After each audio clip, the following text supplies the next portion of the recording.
आइए जानते हैं आज की कुछ अंतर्राष्ट्रीय खबरों को। पहले एक नजर आज की हेडलाइंस पर। बहुत दुखी हूं, उपद्रवी बख्शे नहीं जाएंगे। हाथरस कांड के बाद पहली बार सामने आए भोले बाबा।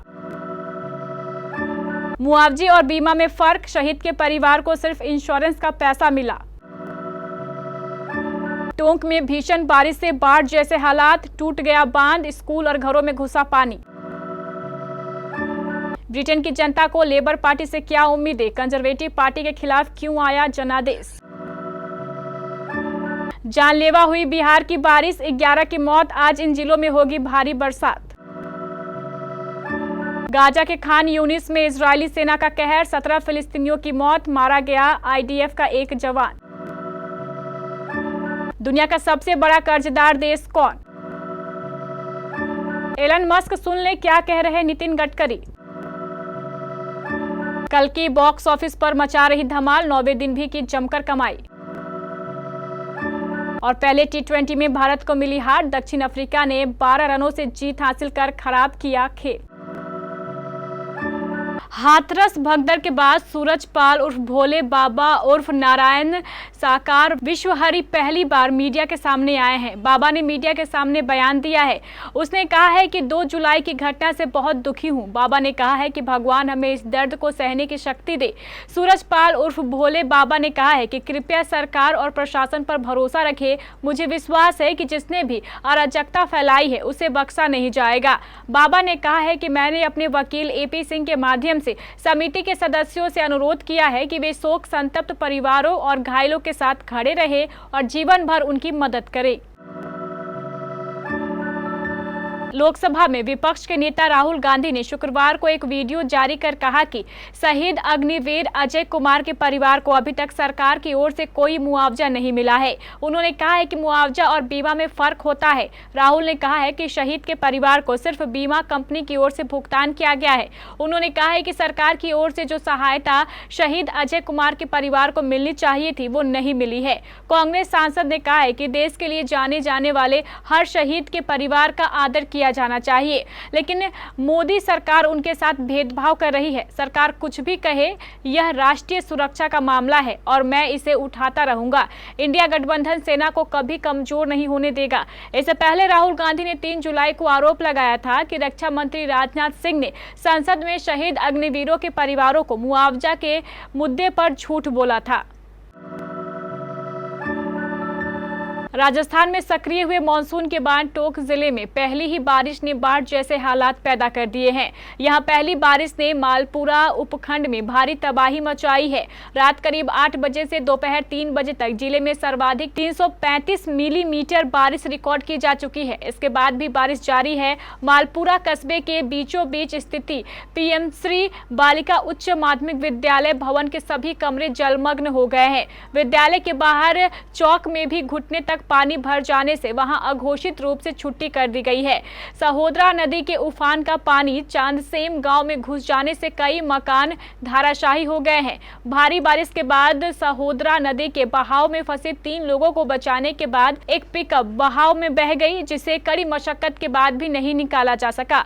मालपुरा कस्बे का बम तालाब भी पूरी तरीके से लबालब होने के बाद ओवरफ्लो हो गया है। ब्रिटेन में 2024 के चुनावों में लेबर पार्टी को शानदार जीत मिली है। यह बेहद अहम है क्योंकि ब्रिटेन खराब अर्थव्यवस्था, कॉस्ट ऑफ लिविंग क्राइसिस, सार्वजनिक सेवाओं की कमी और इलीगल इमिग्रेशन से जूझ रहा है। इस बीच लेबर पार्टी को मिली ऐतिहासिक जीत ने पार्टी के कंधों पर जिम्मेदारियों का बोझ बढ़ा दिया है। ब्रिटेन की जनता को लेबर पार्टी से काफी उम्मीदें हैं। दरअसल लेबर पार्टी ने ब्रिटेन की जनता से आर्थिक स्थिरता बहाल करने, सरकारी खर्च को नियंत्रण में रखने और करों को कम करने का वादा किया है। लेबर पार्टी मतदाताओं को यह समझाने की कोशिश कर रही है कि वह एक स्थिर और जिम्मेदार पार्टी है जो चल रहे आर्थिक संकट को अच्छी तरह से संभाल सकती है। यह अहम है क्योंकि पार्टी कभी कभी कट्टरपंथी आर्थिक योजनाओं से जुड़ी होती है जो काम नहीं करती है। मॉनसून जब भी फुल मूड में आता है लोगों की जान ले लेता है। इन दिनों बिहार में कुछ ऐसा ही देखने को मिल रहा है। जब से जुलाई की शुरुआत हुई है मॉनसून पूरी तरीके से एक्टिव है। बिहार के अधिकांश जिलों में मूसलाधार बारिश हो रही है। शुक्रवार को पटना सहित कई जिलों में दिन भर तेज बारिश होती रही। आकाशीय बिजली से जहानाबाद, वैशाली, नालंदा, बेगूसराय और भागलपुर में 11 लोगों की मौत हो गई। आज भी बिहार का मौसम ऐसा ही है। पटना स्थित IMD के वैज्ञानिक SK पटेल ने बताया है कि आज बिहार में मेघ गर्जन, बिजली चमकने और पूरे बिहार में तेज बारिश की संभावना है। मौजूदा मौसम विश्लेषण के अनुसार टर्फ रेखा और चक्रवाती परिसंचारण के कारण मानसून को भरपूर मदद मिल रही है। इस वजह से पूरे बिहार में लगातार बारिश हो रही है। आज बिहार की अधिकांश जगहों पर मूसलाधार बारिश का पूर्वानुमान है, लेकिन पश्चिमी चंपारण, पूर्वी चंपारण, गोपालगंज, सीतामढ़ी, शिवहर, सुपौल, अररिया, कटिहार, पूर्णिया और मधेपुरा में भारी वर्षा और किशनगंज में अति भारी वर्षा होने का पूर्वानुमान है। गाजा में इजराइल और हमास की जंग जारी है। गाजा सिटी के सैजैया इलाके में गुरुवार को लड़ाई के दौरान एक इजरायली सैनिक मारा गया। इसके बाद इजरायली सेना ने कहा है कि हमास के खिलाफ उनकी नजदीकी लड़ाई जारी है। अब गाजा में हमास के खिलाफ जमीनी हमले और सीमा पर सैन्य अभियानों में मरने वाले इजरायलियों की संख्या अब तक 325 हो गई है, जबकि इजरायली सेना के हमले में अब तक 38,000 से ज्यादा फिलिस्तीनी नागरिक मारे जा चुके हैं, जिनमें महिलाओं और बच्चों की तादाद सबसे ज्यादा है। IDF ने कहा है कि सैनिक गाजा पट्टी के उत्तर, दक्षिण और केंद्र में हमास के बंदूकधारी लड़ाकों से लड़ रहे हैं, जबकि गाजा में रहने वाले आम नागरिकों का कहना है कि वे खान यूनिस को खाली करने का फरमान मिलने के बाद से ही सुरक्षित स्थान की तलाश कर रहे हैं। दुनिया के कई देश अपनी इकोनॉमी कर्ज लेकर चला रहे हैं, लेकिन क्या आप जानते हैं कि दुनिया का सबसे बड़ा कर्जदार देश कौन सा है? हाल ही में वर्ल्ड ऑफ स्टैटिस्टिक्स ने सोशल मीडिया प्लेटफॉर्म X पर दुनिया के उन देशों की लिस्ट जारी की है जो सबसे ज्यादा कर्जदार है।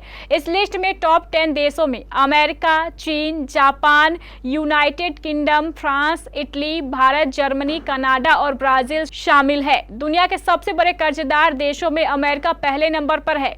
इस देश पर 33,229 अरब डॉलर का कर्ज है। कर्ज के मामले में दूसरे पायदान पर चीन का नाम आता है और इस देश पर 2023 में 14,692 अरब डॉलर का कर्ज था। इस लिस्ट में तीसरे स्थान पर जापान का नाम है। जापान पर 10,797 अरब डॉलर का कर्ज है। कर्ज के मामले में चौथे स्थान पर यूनाइटेड किंगडम का नाम आता है। इस देश पर 3,469 अरब डॉलर का कर्ज है। दुनिया के कर्जदार देशों की लिस्ट में 5वें स्थान पर फ्रांस का नाम है। उसके ऊपर 3,354 अरब डॉलर का कर्ज है।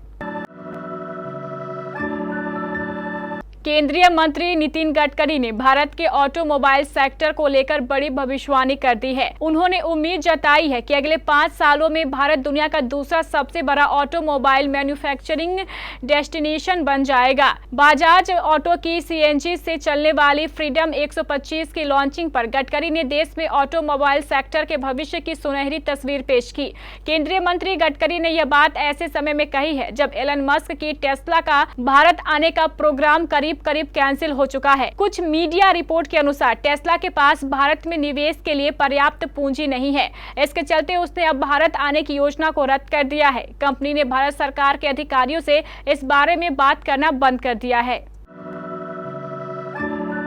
प्रभास की लेटेस्ट रिलीज कल की 27 जून को सबसे बड़ी प्री सेल रिकॉर्ड के साथ 5 भाषाओं में रिलीज हुई थी। इस फिल्म को दर्शकों से जबरदस्त रिस्पांस मिल रहा है। फिल्म रिलीज के पहले दिन से बॉक्स ऑफिस पर छप्पर फाड़ कमाई कर रही है और इसने कई रिकॉर्ड भी अपने नाम कर लिए हैं। अब ये दूसरे हफ्ते में एंट्री कर चुकी है। प्रभास स्टारर कल की इस साल की सबसे ज्यादा कमाई करने वाली फिल्म बन चुकी है। बड़े बजट के इस फिल्म का फीवर दर्शकों के सिर चढ़कर बोल रहा है और इसी के साथ कल्कि को देखने के लिए सिनेमाघरों में ऑडियंस की खूब भीड़ नजर आ रही है। फिल्म ने पहले वीकेंड पर तो खूब कमाई की थी, वहीं वीकेंड्स में भी कल्कि ने हर दिन 20 करोड़ से ज्यादा का कलेक्शन किया। पहले हफ्ते में टिकट काउंटर पर गर्दा उड़ाने के बाद अब ये फिल्म रिलीज के दूसरे हफ्ते में पहुंच चुकी है। सैकनिल की अर्ली ट्रेंड रिपोर्ट के मुताबिक कल्कि ने रिलीज के 9वें दिन 27.25 करोड़ का कलेक्शन किया है। भारत और दक्षिण अफ्रीका की महिला टीमों के बीच 3 मैचों की T20 सीरीज की शुरुआत हो चुकी है।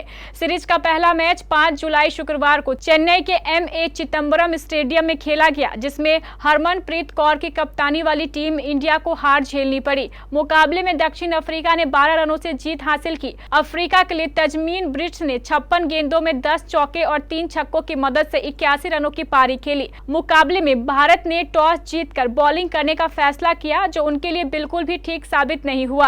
अफ्रीका ने पहले बैटिंग करते हुए 20 ओवर में 189 रनों का पहाड़ जैसा स्कोर खड़ा कर दिया। टीम के लिए तजमीन ब्रिट्स हाई स्कोर कर रही थी, जिसके लिए उन्हें प्ले ऑफ द मैच के खिताब से नवाजा गया। इसके अलावा मैरीजेम कप ने शानदार पारी खेलते हुए 33 गेंदों में 8 चौके और 1 छक्के की मदद से 57 रन बनाए।